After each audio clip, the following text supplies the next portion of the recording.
కేజ్రీవాల్ను ED arrest చేయడంపై పశ్చిమ బెంగాల్ ముఖ్యమంత్రి తృణమూల్ కాంగ్రెస్ అధినేత్రి మమతా బెనర్జీ స్పందించారు. ఆమె బీజేపీపై తీవ్ర విమర్శలు గుప్పించారు. ఈ అరెస్ట్ ప్రజాస్వామ్యంపై దాడి అని మండిపడ్డారు. ఈ మేరకు ఆమె ఎక్స్ వేదికగా ఈ అరెస్టును ఖండించారు.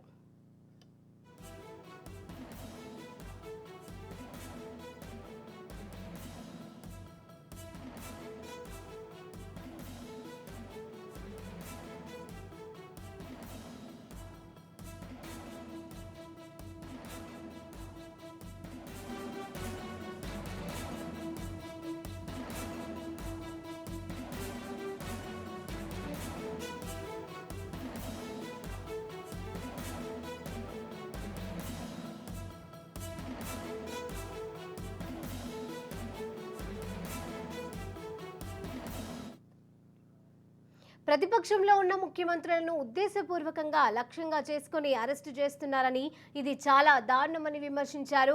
అదే సమయంలో అవినీతి ఆరోపణలు ఎదుర్కొంటున్న సిబిఐ లేదా ఈడీ దర్యాప్తు చేస్తున్న నాయకులు ఎవరైనా బీజేపీలో ఉంటే మాత్రం వారికి శిక్ష పడదని ఆరోపించారు. ముఖ్యంగా ఇతర పార్టీలలో ఉన్నప్పుడు దర్యాప్తు సంస్థలు వెంటబడతాయని, బీజేపీలో చేరిన తర్వాత ఎలాంటి శిక్ష ఉండదని అన్నారు. ఇలాంటి వైఖరి ప్రజాస్వామ్యంపై తీవ్రమైన దాడిగా మమతా బెనర్జీ పేర్కొన్నారు.